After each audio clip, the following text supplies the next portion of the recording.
Hi guys, सो 50,000 rupees एक ऐसा price bracket है जहाँ पे गेमिंग लैपटॉप्स आने लगते हैं, मतलब डेडिकेटेड ग्राफिक कार्ड वाले। तो उसमें आप गेमिंग एडिटिंग आराम से कर सकते हो और एच सीरीज के बहुत सारे लैपटॉप्स आ जाते हैं, भले ही प्रोफेशनल लैपटॉप में देख रहे हो और गेमिंग लैपटॉप में तो मिल ही जाता है। तो इस वजह से ये जो प्राइस ब्रैकेट है बहुत तगड़ी हो जाती है। एंड मैंने कुछ ऐसे लैपटॉप्स ढूंढ रखे हैं जिसमें आप प्रोफेशनल काम कर सकते हो, गेमिंग कर सकते हो, कोडिंग, एडिटिंग, ऑलमोस्ट हर एक काम कर सकते हो। सारे ही best buying links description box में। And most of the laptops मैंने भाई खुद टेस्ट कर रखे हैं इस पूरी लिस्ट में से। So without any further ado let's start our list. इसमें देखो सबसे पहला है Asus का VivoBook 15। है ये एक प्रोफेशनल लैपटॉप बट इसमें आप कैजुअल गेमिंग कर सकते हो बिकॉज इसका जो CPU है ना i5 का 1335U, ये एक 10 कोर का CPU है। यहाँ पे आप चेकआउट कर सकते हो अपने स्क्रीन पे। और जब मैंने इस लैपटॉप को टेस्ट किया भाई मेरा दिमाग खराब हो गया कि क्या तगड़ा लैपटॉप है। मतलब 16 GB रैम के साथ ये आता है एंड iGPU मिल जाता है Iris Xe वाला। इसमें भाई GTA 5 खेला मैंने, Valorant खेला और स्मूथली रन हो रहा था गेम। मतलब आप FPS तो अपने डिस्प्ले पे देख ही सकते हो। तो मेरे हिसाब से ये लैपटॉप काफी तगड़ा है कैजुअल गेमिंग के लिए भी। एंड अगर आप एडिट करना चाहते हो वीडियोस वगैरह तो भी फुल HD वीडियोस आराम से एडिट कर सकते हो। इसमें बाय द वे आपको 15.6 इंचेस की full HD IPS anti glare panel मिल जाती है। एंड इसमें आपको दोस्तों बैकलिट कीबोर्ड भी मिलता है और माइक्रोसॉफ्ट ऑफिस भी मिल जाता है लाइफ टाइम के लिए। बाकी रही इसकी SSD की बात, तो SSD इसमें 512 GB की मिल जाती है। इसको आप अपग्रेड कर सकते हो, रैम को नहीं कर सकते हो, ये इसकी मैक्सिमम लिमिट है। But for most of the work ये आराम से चल जाता है। मतलब आप इसमें कोडिंग करना चाहते हो कर सकते हो, ऑफिस वाला काम करना चाहते हो कर सकते हो, थोड़ा बहुत अगर आप डेटा एनालिसिस करना चाहते हो वो भी आराम से कर सकते हो। सो काफी ज्यादा वर्सेटाइल लैपटॉप है एंड मेरे हिसाब से बहुत ही ज्यादा वैल्यू फॉर मनी भी है। अगला लैपटॉप है दोस्तों MSI का Thin 15। सबसे प्यारी बात इस लैपटॉप की है कि तो इसकी बिल्ड क्वालिटी बहुत बढ़िया है। मतलब मिलिट्री स्टैंडर्ड की बिल्ड क्वालिटी है, बहुत बढ़िया बिल्ड क्वालिटी के साथ आता है। और एक और जो बढ़िया चीज है दैट इज 2 इयर्स की वारंटी मिल जाती है इस लैपटॉप में। 15.6 इंचेस की डिस्प्ले लेकिन 144 हर्ट्ज के रिफ्रेश रेट के साथ आती है। i5 का 12450H CPU है। ये एक 8 कोर का बहुत ही पावरफुल CPU है। गेमिंग एडिटिंग सब हैंडल कर सकता है एंड गेमिंग को और बेहतर बनाने के लिए Nvidia का GeForce RTX 2050 मिल जाता है। ये 45 वॉट TGP के साथ आता है बट आप इसमें आराम से गेमिंग कर सकते हो, आपको कोई दिक्कत नहीं आएगी। इस प्राइस ब्रैकेट में ये one of the most value for money and बढ़िया गेमिंग लैपटॉप है। उसके साथ साथ इसमें आपको 16 GB की रैम मिलती है, 512 GB की SSD मिलती है। रैम DDR4 है इसको, लेकिन आप 64 GB तक अपग्रेड कर सकते हो और SSD को भी कर सकते हो। माइक्रोसॉफ्ट ऑफिस भी मिल जाता है इसमें लाइफ टाइम के लिए। मैंने जब इस लैपटॉप को यूज किया था भाई मेरे को मजा आ गया क्योंकि इसमें सब कुछ बहुत ही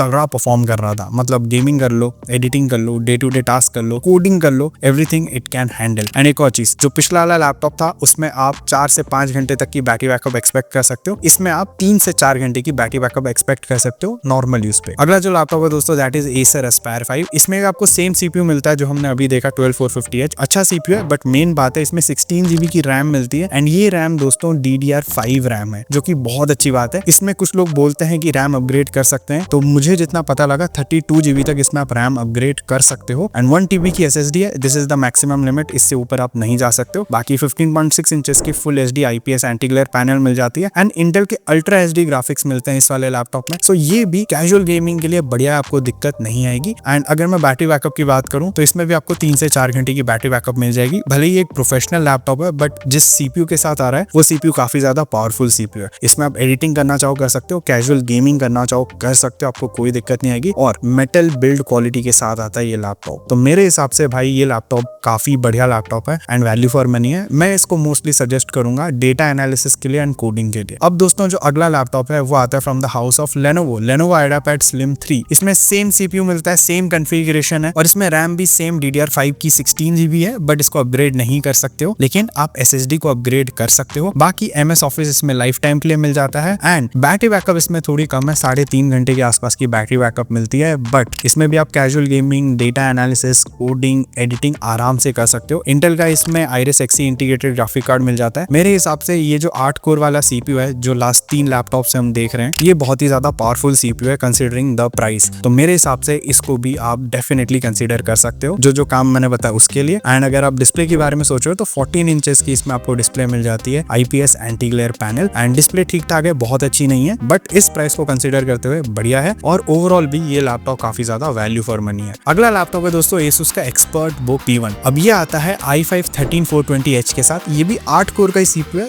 थोड़ा सा बेटर CPU है देन i5 12450H। एंड खास बात इस लैपटॉप की है ये मिलिट्री स्टैंडर्ड की बिल्ड क्वालिटी के साथ आता है। तो ये one of the best build qualities है इस पूरे लिस्ट की। जैसा हमारा MSI Thin था इतनी अच्छी बिल्ड क्वालिटी है, प्लस ये मेटल बिल्ड में आता है। 16 GB की रैम मिल जाती है DDR5 एंड SSD मिल जाती है 512 GB की। दोनों को आप फ्यूचर में अपग्रेड भी कर सकते हो। बैटरी बैकअप भी इसमें आपको 5.5 घंटे तक की मिल जाती है। इस CPU के साथ ये बैटरी बैकअप काफी बढ़िया है एंड उसके साथ साथ इसमें भी आप गेमिंग, एडिटिंग दोनों चीजें कर सकते हो। और अगर इंटीग्रेटेड ग्राफिक कार्ड की बात करूँ तो Iris Xe का इंटीग्रेटेड ग्राफिक कार्ड है। बाकी MS Office इसमें भी लाइफ टाइम के लिए मिल जाता है आपको एंड 15.6 इंचेस की full HD IPS anti glare panel है। तो ये भी बहुत ज्यादा तगड़ा है and probably one of the best CPUs के साथ आता है इस पूरे प्राइस ब्रैकेट में। अब दोस्तों एक और लैपटॉप है, क्योंकि ये लिस्ट 50 से 55 हजार के बीच तक हम खींच रहे हैं, तो देखो Acer Aspire 7 भी खरीद सकते हो, बट उससे बेहतर मुझे भाई MSI Thin लगता है। लेकिन अगर MSI Thin से आप थोड़ा सा बेटर लैपटॉप चाहते हो देन आप Asus का टफ गेमिंग A15 ले सकते हो। A15 है मतलब 15.6 इंचेस की full HD IPS anti glare panel, 144 hertz का रिफ्रेश रेट मिल जाता है। Ryzen 7 का 7435HS CPU मिलता है। अब जिनको नहीं मालूम है भाई, ये एक 8 कोर का CPU है, बहुत ही ज्यादा powerful yet power efficient CPU है। बैटरी बैकअप इसमें अच्छी मिलनी चाहिए थी, लेकिन इसमें इंटीग्रेटेड ग्राफिक कार्ड नहीं है, तो बैटरी बैकअप इस लैपटॉप की एक दिक्कत है एंड इसमें आप 2 से 2.5 घंटे की बैटरी बैकअप एक्सपेक्ट कर सकते हो नॉर्मल यूज पे। बाकी RTX 2050 मिल जाता है 4 GB वाला एंड 70 वॉट की TGP है। 16 GB की DDR5 रैम है, इसको आप अपग्रेड कर सकते हो एंड 512 GB की जो SSD मिलती है इसको भी आप अपग्रेड कर सकते हो। माइक्रोसॉफ्ट ऑफिस इसमें नहीं मिलता है, सो इस चीज का ध्यान जरूर रखना। एंड एक और चीज, इसकी बिल्ड क्वालिटी भी काफी ज्यादा सॉलिड है, तो गेमिंग के लिए इसको हाईली रिकमेंड करूंगा मैं, क्योंकि इसकी TGP ज्यादा है एंड अगर आप AI ML के काम करना चाहते हो तो ये लैपटॉप डेफिनेटली यूज कर सकते हो। 50 से 55 हजार में ये भी काफी ज्यादा वैल्यू फॉर मनी लैपटॉप है। सो दोस्तों यही थी पूरी list of all the amazing laptops between 50 to 55,000। अगर आपका कोई भी सवाल है, सुझाव है, आप कमेंट कर सकते हो। आपके कमेंट्स का मैं रिप्लाई दे दूंगा। मैं मिलता हूं आपको अगले वीडियो में। Until then,